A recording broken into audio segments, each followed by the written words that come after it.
es que Dios quiere bendecirte.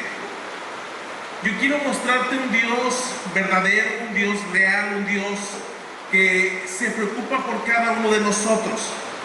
El problema que tenemos normalmente es que el tiempo que yo estuve ahí, yo pude ver algo diferente quizá a lo que vemos aquí en México, pero para mí es una locura ver a la gente trabajar los 7 días de la semana, de 3:30 de la mañana a 5:30 de la tarde, y anhelar cada día tener más y más y más y más, y no se dan cuenta que Dios puede suplir cada una de estas necesidades. No se dan cuenta que si buscaran a Dios, si buscaran primeramente el reino de Dios, Dios supliría cada una de sus necesidades. Pero es tal el afán que la gente no se da cuenta que la vida se les está acabando.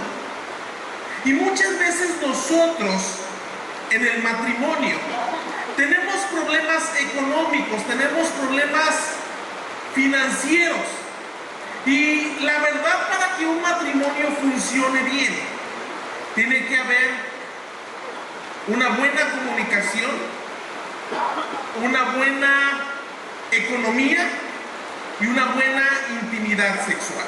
Esa es la realidad. Las tres hacen que el matrimonio se le dé fuerza. Lo que es, no voy a entrar mucho con respecto a la intimidad sexual, pero la intimidad sexual, si no hay intimidad sexual dentro del matrimonio, es como si estuvieran pasando un divorcio. Entonces realmente en la intimidad sexual lo que hace es recordar la unión, la boda, si quieres no tanto en cuanto, es más que nada en lo espiritual o en lo emocional, de tal manera que trae unidad. Entonces, si hay una buena comunicación, también te ayuda a mantenerte unido. Pero también, si hay una mala economía en el matrimonio, pues puede haber una destrucción de ese matrimonio. Entonces vemos que la gente normalmente trabaja y trabaja y trabaja sin descansar, tratando de alcanzar ciertos sueños. Pero cuando creen alcanzar aquellos ciertos sueños, no se dan cuenta que su vida se ha acabado. Y es lamentable. En Perú yo puedo ver la gente que trabaja. Hay un hermanito que siempre me dice: ay, hermano Pablito de Colima, Pablito. Y siempre me dice: hermano, ya casi junto mi platita, ya casi me van a dar una herencia y voy a poder viajar, voy a poder. Y digo: híjole, hermano, pues apúrate, porque pues si no, no vas a alcanzar ni a salir, te lo vas a gastar en el hospital. Entonces, si vemos, muchas veces nosotros estamos tan afanados por aquellos sueños, aquellas metas, y no te das cuenta de que la vida se está acabando. Vemos que la palabra de Dios nos habla y nos dice que Jesús nos prohíbe que nos afanemos, que nos preocupemos.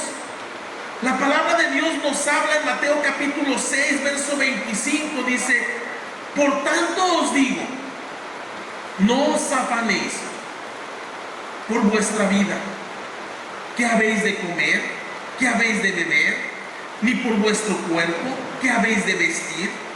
¿No es la vida más que el alimento y el cuerpo más que el vestido? Entonces vemos que la palabra de Dios nos habla y nos dice, aún ahí en el verso 26, que nuestro Padre Celestial se preocupa por nosotros. Él quiere que nosotros tengamos todo lo que nosotros anhelamos. Pero ¿por qué muchas veces nosotros no podemos lograr aquello? Quizá porque a lo mejor ese sueño o esa meta que tú tienes, no te has dado cuenta que no es una necesidad. Porque debes de aprender que es muy diferente una necesidad a un deseo. Porque un deseo, pues tú puedes vivir sin ese deseo, pero una necesidad, pues no puedes vivir sin esa necesidad.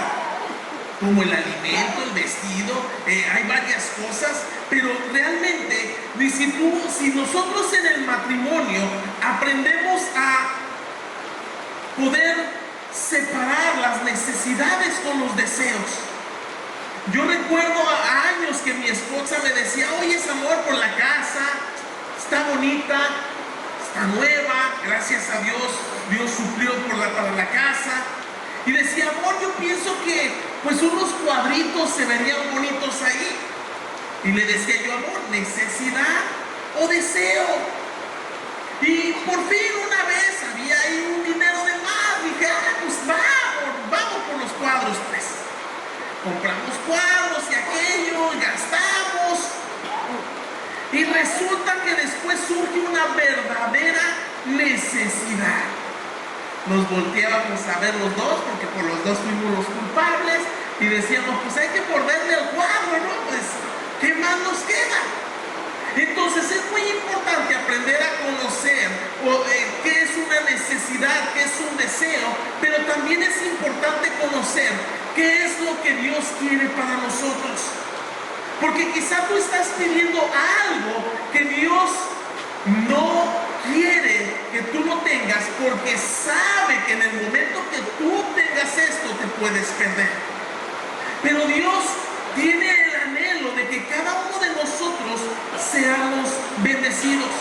La palabra de Dios dice, mirad las aves del cielo que no siembran, ni ciegan, ni recogen en graneros, y vuestro Padre Celestial las alimenta. ¿No valéis vosotros mucho más que ellas? ¿Y quién de vosotros podrá, por mucho que se afane, añadir a su estatura un codo? Y por el vestido, ¿por qué os afanáis? Considerad los lirios del campo, cómo crecen, no trabajan ni hilan. La palabra de Dios nos habla de muchas promesas que Dios tiene preparadas para nosotros. La palabra de Dios habla que Dios anhela que nosotros seamos prosperados, pero de acuerdo a cómo prospera nuestra alma, de tal manera que quizá tú dices, ay, es que mi alma ha prosperado, pues entonces deja, voy y obtengo la prosperidad que Dios tiene, y te vas a perder, te vas a morir, te va a pasar algo. Ahora que estuvimos allá en Perú de regreso, el avión se atrasó y muchos estaban con su derecho. No es que yo tengo el derecho, me tienes que pagar, me tienes que darme una mejor atención porque el avión no ha salido. Y yo dentro de mí decía, no saben, a lo mejor se va a caer el avión y por algo se atrasó. Porque una vez sucedió así. Una mujer que iba de misiones ahí a la selva, perdió el vuelo y estaba renegando ella ahí, perdí el vuelo, voy a tener que pagar, y a la hora se entera que el avión se cayó. Entonces muchas veces tú te enojas con Dios y dices, Dios, ¿por qué no me das lo que quiero? Dios sabe el por qué. Quizá Dios está protegiendo tu familia, quizá Dios está protegiendo a tus hijos, quizá Dios te está protegiendo a ti de algo que pudiera pasar si te llegara a dar aquello. Pero la palabra de Dios nos habla que nosotros debemos de estar contentos con lo que Dios nos ha dado, que estemos nosotros felices con aquello que tenemos. Mientras tengamos vida, mientras tengamos salud, Dios puede suplir cada una de esas necesidades. Entonces, algo que yo aprendí allí en Perú es que la gente tiene puesta su esperanza en el trabajo. Ellos trabajan día y noche, y yo no veo que logren lo que ellos sueñan. Hace aproximadamente, creo que unos 6, 7 años, el sueldo mínimo que tenían era $100 por mes. Pues no es nada, no es nada. Pero a pesar de todo esto, la gente tú ves que trabaja, que busca alcanzar todo aquello que ellos sueñan, pero no se dan cuenta que han puesto su esperanza donde a Dios no le agrada. Porque si ellos buscaran, si ellos confiaran en Dios, Dios supliría sus necesidades. Yo veía mucha gente de la iglesia ahí en Perú que le decía, me las encontraba en la calle y le decía, hermano, oye, hace 2 años te vi ahí en la iglesia y ahora ¿qué pasa? No, hermano, es que pues hay que trabajar. Si no trabajamos no comemos, pero en domingo, hermano, sí, en domingo. ¿Qué día descansas? Bueno, a veces me dan mediodía el miércoles en la mañana, a veces me dan mediodía tal otro día. Pero la gente afanada, la gente ponía todas sus esperanzas en aquello que es pasajero, en aquello que no es eterno. La palabra de Dios nos habla. Porque si el árbol fuere cortado, aún queda de él la esperanza que retoñará aún, y sus renuevos no faltarán. Entonces, ¿en qué está puesta tu esperanza? ¿Tu esperanza está puesta en el negocio? ¿Qué pasaría si tu negocio se va a la bancarrota? Sentirías que todo se te acaba. ¿Qué pasaría si tu esperanza está puesta en papá o mamá que Dios los bendijo en su tiempo y dices, ay, pues gracias a Dios, papá me puso un negocio y de ahí vivo yo? ¿Qué pasaría si papá ya no está? ¿Qué pasaría si a lo mejor tú dependes de alguna empresa o quizá del gobierno o quizá de X lugar? ¿Y qué pasaría si te movieran de ese lugar? Si tu esperanza estuviera puesta en Dios, pues no pasaría nada. Porque yo veo lo diferente entre la gente de la ciudad y la gente de la selva, de dentro de la selva, de las rancherías. Y vamos a visitarlos a veces y de repente llegamos, visitamos y la hermana va, agarra una gallina o un gallo, la mete en una bolsa con la que le hace la bolsa un hoyo hacia abajo, la mete en la cabeza y vienes con las patas y la cabeza del gallo ahí moviéndose nada más. Y la gente da con alegría y no se preocupa porque sabe que Dios tarde que temprano va a traer una gallina más, va a traer que la papa, que la yuca, que la piña, que todo lo que hay ahí dé más fruto, de tal manera que yo puedo notar que ellos viven, si quieren humildemente, pero felices. Disfrutan su familia, disfrutan su vida. Y mientras aquellos en la ciudad se matan por trabajar, viven de tal manera que están esclavizados al trabajo, nunca disfrutan su familia. De tal manera que llega el momento, como les platicaba, que ellos creen lograr aquello que habían soñado. Y se dan cuenta que los hijos ya salieron de casa. Se dan cuenta que está él y su esposa solos, o quizá muchas veces la esposa murió o el esposo murió y están solos. ¿Y todo por qué? Por afanarse, por poner la esperanza en aquello que es material, aquello que no es eterno. La palabra de Dios nos habla de ciertos hombres en la Biblia de que ponían sus esperanzas en lo económico. Vemos la historia de Job, vemos que tenía muchísimas riquezas, pero él su esperanza siempre fue Dios. Y el enemigo, el diablo, le quitó todo lo que poseía, pero él seguía confiando en Dios. Y Dios restituyó, Dios le dio todo lo que tenía y aún más. Pero también vemos en la palabra de Dios, por ejemplo, vemos en Hechos capítulo 5, habla de Ananías y Zafira, su mujer, que ellos habían puesto su esperanza en el dinero. En aquel entonces lo que hacían las familias era, tenían una heredad, tenían un terreno, lo vendían y lo traían voluntariamente a los apóstoles. Y podían traer 1 peso, 2 pesos, 10 pesos, 100, 200, 500, lo que quisieran. Y entonces, por haber tratado de engañar al Espíritu de Dios, cayeron muertos. ¿Por qué? Por haber puesto la esperanza en lo material, en lo económico. Entonces, si vemos, debemos nosotros de confiar en nuestro Creador. Nosotros poner todo en las manos de nuestro Creador. Vemos la palabra de Dios nos habla de David cuando David enfrentó a Goliat, como David al estar ahí contra este gigante, David confiaba en Dios. ¿Pero por qué confiaba en Dios? Porque le conocía.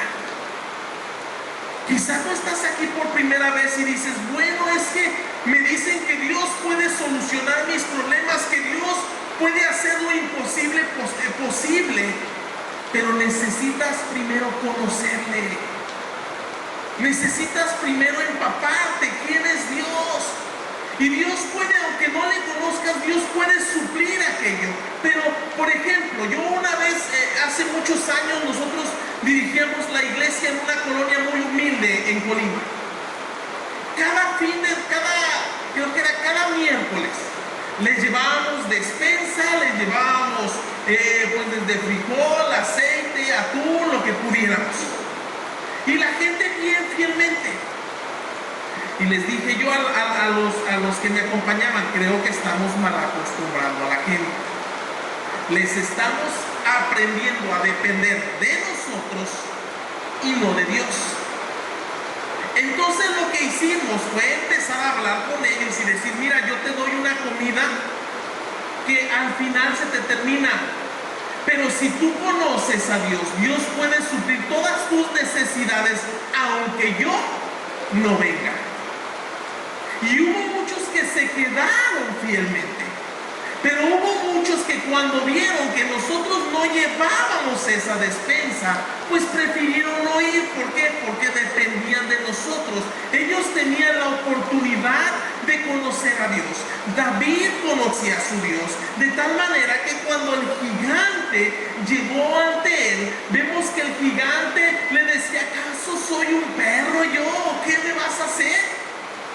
Y vemos que David le dice, mira, yo vengo en el nombre del Señor a quien tú has provocado.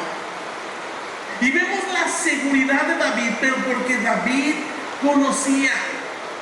Entonces, muchas veces nosotros estamos tan ocupados en los afanes que se nos olvida disfrutar a tu esposo, a tu esposa, a tus hijos. De tal manera que los hijos se van y se quedan solos y parece como que si se hubieran quedado dos desconocidos.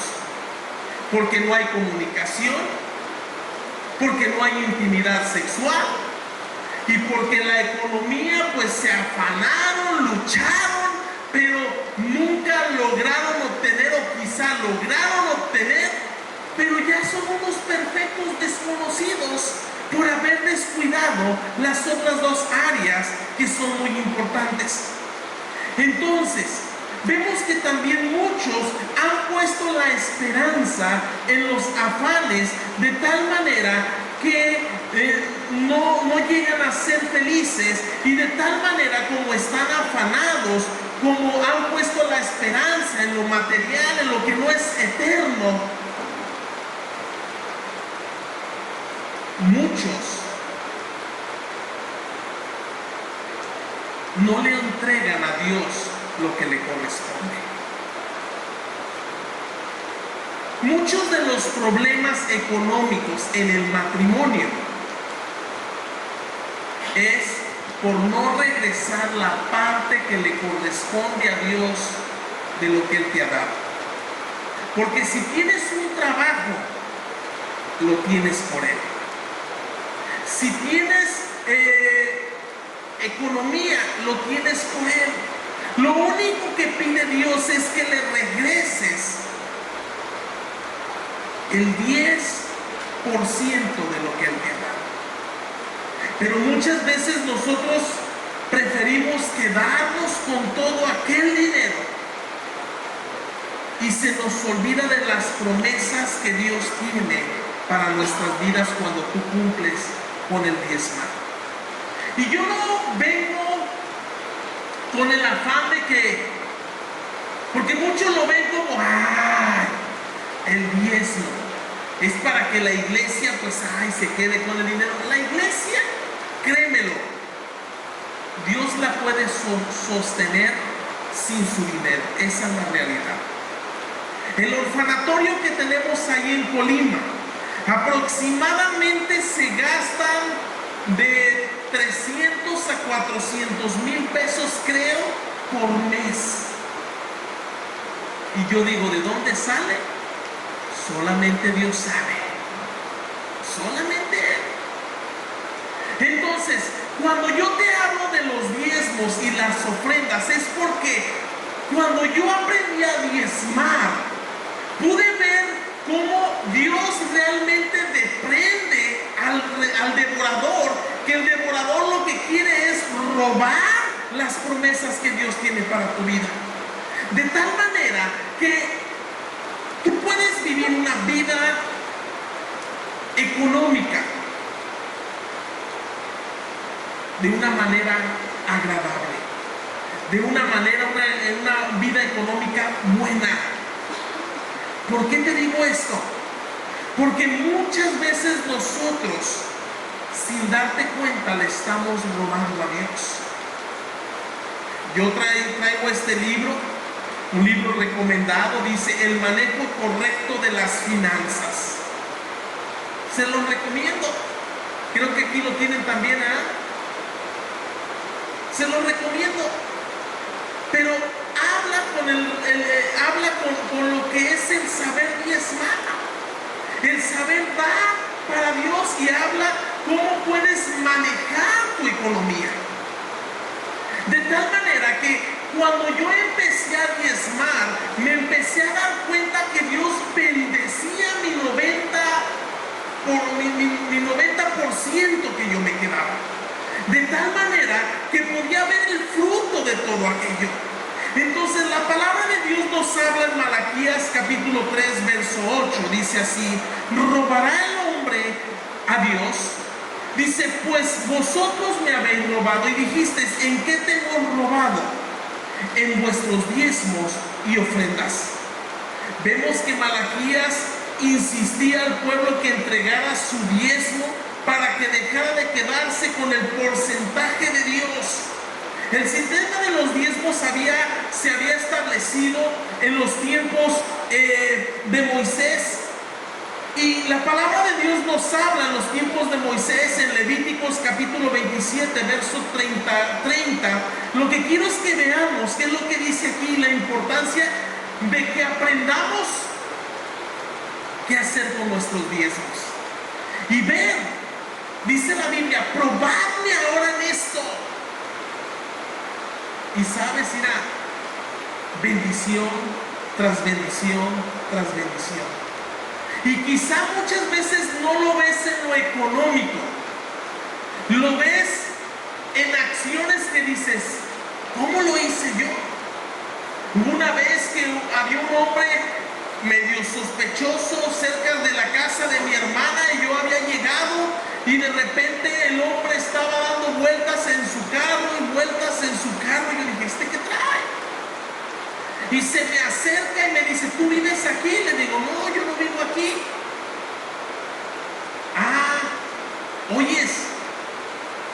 casualidad no tienes dinero, pues necesito gasolina, te vendo mi reloj, yo no soy tan fácil para soltar. Pero en ese momento yo pude sentir que Dios me decía, dale. Y dije, ahí te va, 300 pesos, le digo, ¿cuánto tienes por tu reloj? 300 pesos. Ahí te va, y no me des tu reloj. No, ¿cómo no te lo voy a dar? Que quién sabe que no, quédatelo.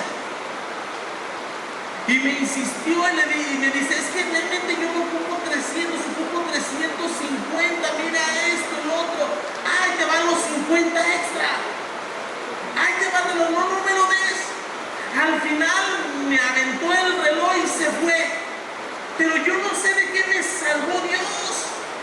Porque qué tal si estaba buscando a alguien por ahí, pues para echárselo al plato. Y el hecho de que Dios me moviera, me hiciera hacer algo que yo normalmente no hago. Mi esposa es alguien, todo lo contrario. Ella de repente empieza, oye, amor, fíjate, aquel hombre, aquella mujer tiene alguna necesidad, ¿no te ha dicho algo Dios? Le digo, no, a mí no me ha dicho Dios algo, pero Dios, si ya te lo dijo a ti, pues tú actúa. Me dice, no, es que yo estoy buscando una respuesta de Dios. Entonces, ¿cuál es la respuesta que tú quieres escuchar? Pues si tú me ayudas, yo siento que ya me respuesta. Ok, yo te ayudo. Entonces vamos a actuar. Entonces hay un balance. Pero lo que quiero es de que vayamos así rapidito a lo que dice Levíticos capítulo 27, verso 30.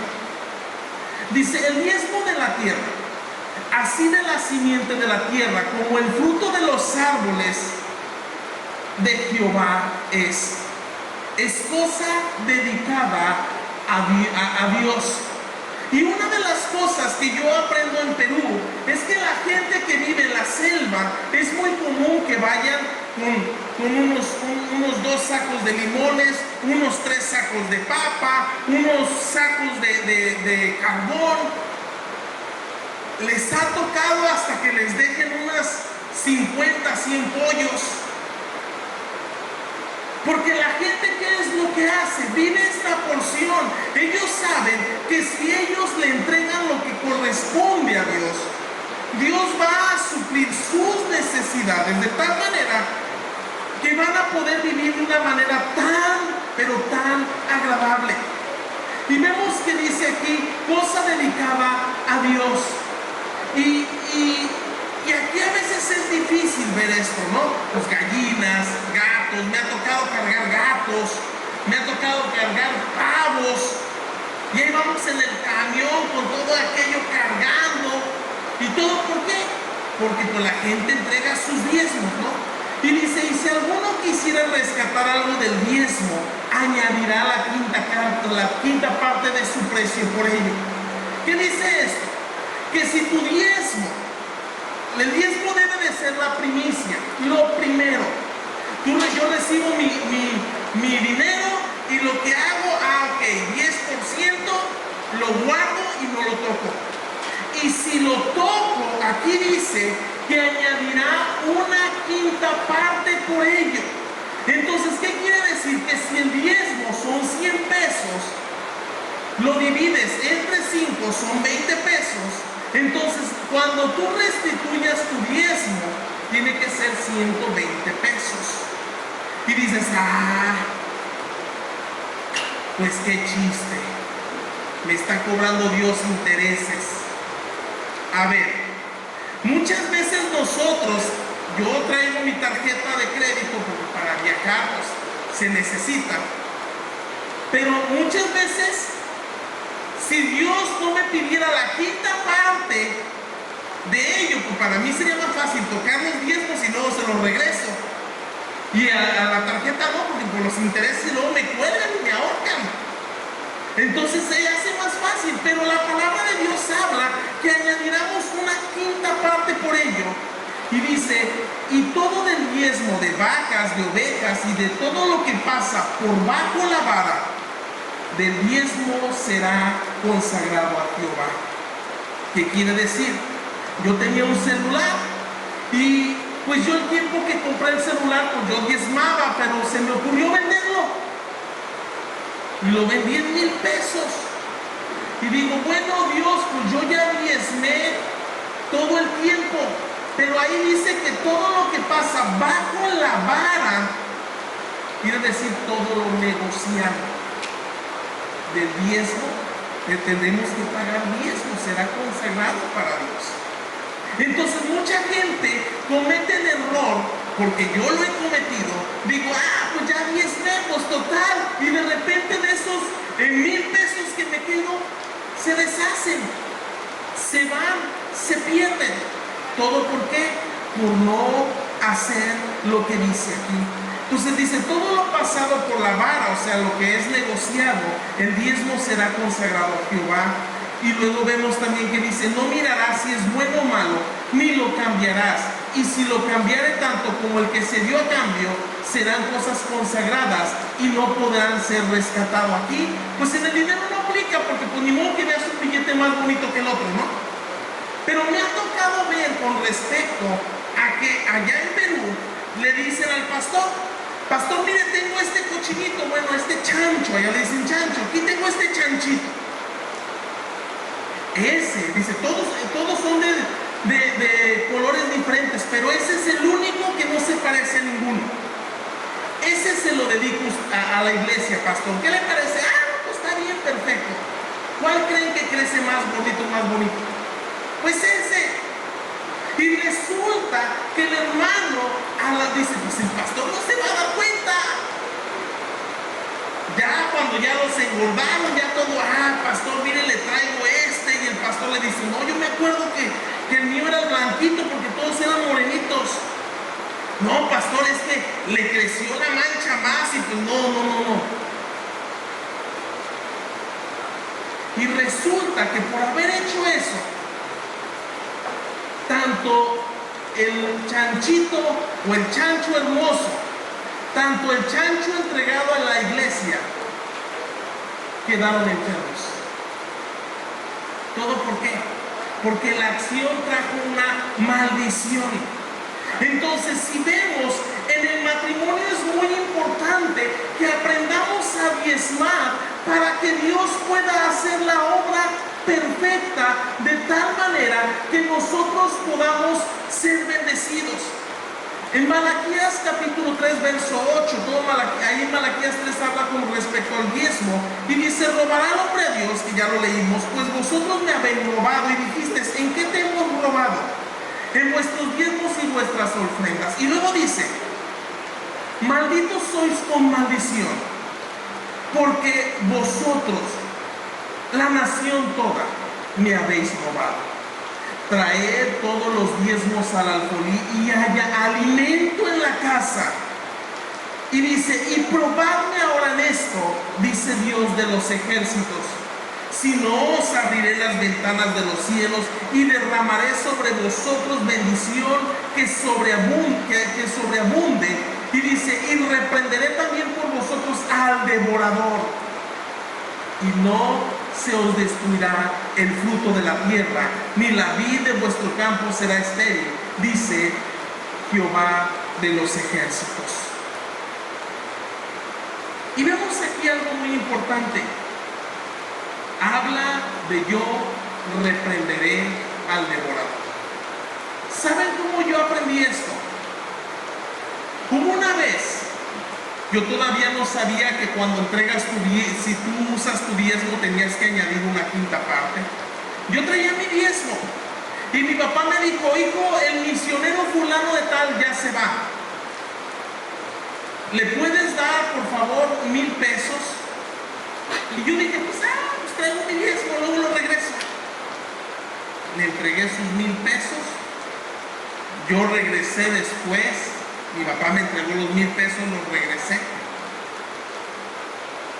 Y resulta que el día que usé los 1,000 pesos, mi niña se enferma de diarrea, vómito.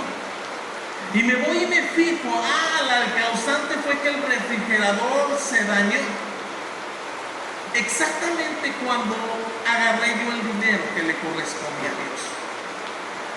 Y Dios había estado hablando al respecto a mi vida. Y fue cuando pude comprender de con respecto a entregarle una quinta parte si tocamos.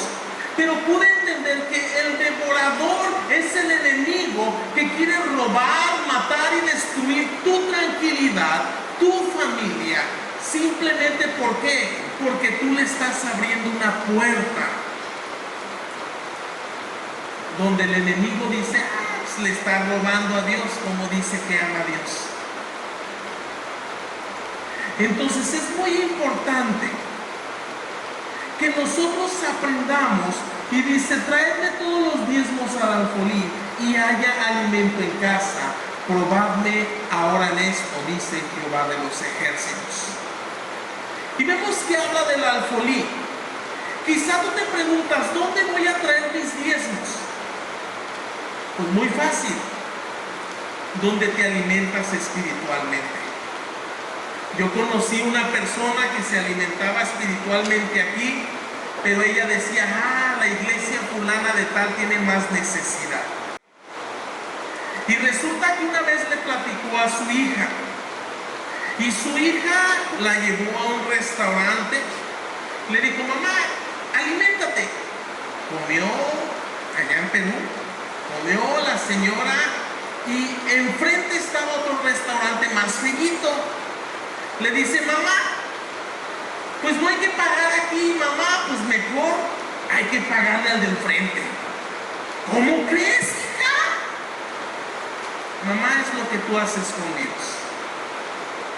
La palabra de Dios habla traer los diezmos al alfolí. Entonces, ¿dónde vas a traer? Ay, hija, sí es cierto, tienes toda la razón. Y desde aquel entonces, esta familia ha sido bendecida. Yo te hablo de algo verdadero. Yo, en mi vida de juventud, ganaba aproximadamente $800 la semana allá en Estados Unidos. Si me preguntas qué tengo de lo que tenía allá, no tengo nada. Porque nunca diezmé. Porque no daba primicias, sino daba lo que me sobraba. Porque mentía, yo decía, sí, ya cumplí, no es cierto, no era la verdad. Hasta la cárcel tuve que ir. ¿Por qué? Por consecuencia de mi pecado, pero por no hacer lo correcto. Entonces, si en un matrimonio puede haber intimidad sexual, comunicación, pero si no hay una buena economía, al rato falta la comunicación y al rato falta la intimidad sexual. Y pudiera ver que a lo mejor falte comunicación. Para mí la más importante es la comunicación. Porque si hay una buena comunicación y falta la economía, pues se platica a ver qué estamos haciendo mal. ¿Estamos robándole a Dios? No, a lo mejor no. Hicimos alguna acción. Dios quiere tratar con nosotros. Dios nos está protegiendo. Queremos irnos a Cancún, pero no hemos logrado aquello. A ver qué pasa. Hay una buena comunicación. Y habiendo una buena comunicación, pues hay una buena intimidad sexual. Pero las tres son necesarias. Pero si alguna de estas falta, puede hacer que el matrimonio empiece a temblar. Y después empieza no nada más a faltar una, a faltar dos, después tres, y después el matrimonio destruido. ¿Todo por qué? Por no conocer lo que a Dios le agrada. Yo no sé cómo estés viviendo, a lo mejor si hay bendición en tu familia. A lo mejor no hay bendición en tu familia, a lo mejor ganas un buen sueldo y dices, no me alcanza. Dios quiere bendecir tu negocio, Dios quiere bendecir tu familia.